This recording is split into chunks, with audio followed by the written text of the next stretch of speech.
yes.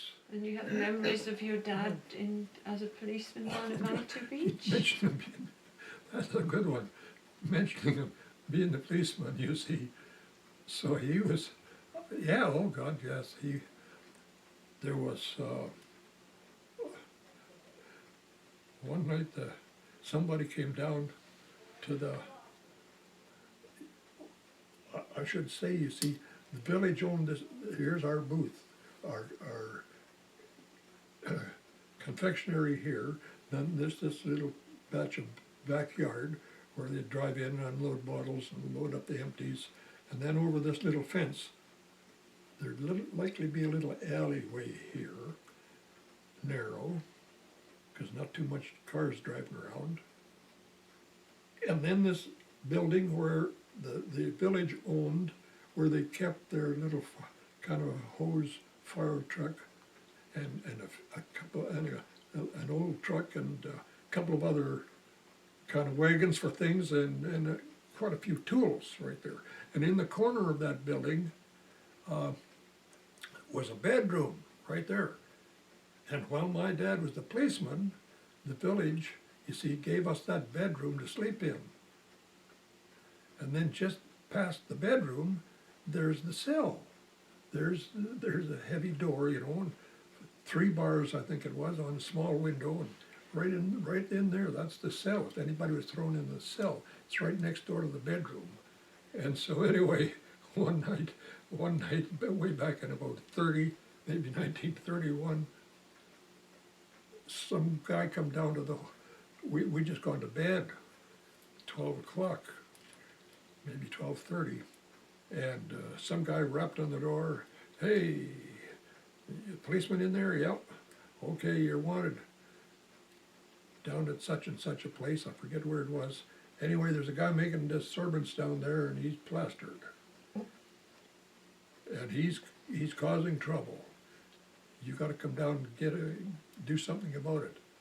So my dad put his jacket on and his hat, and down to that place he went. I don't know whose place it was, because this is a long time ago, see. And here was this guy. I thought he could get away with just about anything. He was doing a little cussing and bossing people around and pushing people around, and he was quite plastered. So my dad just took hold of him and brought his arm up behind his back and marched him out of that building, out to his old car, old Model T, and took him to the police station and marched him right into that cell. Now you go to sleep, see. So this guy, he's pretty mad that he get thrown in jail. That's a terrible thing to happen to the lieutenant governor's son, you know. And he says, you just wait, you're going to be in trouble, Mr. Policeman. You're going to be in trouble. Why?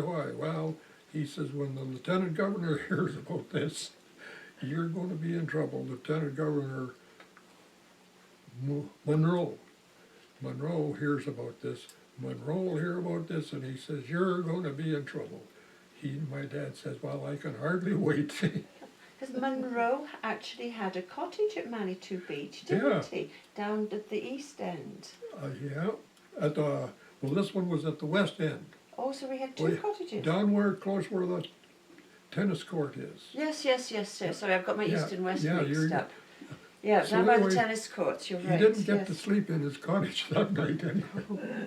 So anyway, he was pretty ticked off that he got thrown in jail, and so he made him a racket all night until way on, about 4 o'clock anyway. He took his cup, he's supposed to just have a drinking cup in there, you know. He rattled that against the bars on the door, and he says, boy, he says, I sure feel sorry for that wife of yours in that bedroom there to have to put up with this. I apologize to her, but he says, you're sure not going to sleep, Mr. Policeman. And he rattled that cup for about 3 or 4 hours. So your dad obviously didn't take the cup away. No. You should have thought of that, eh?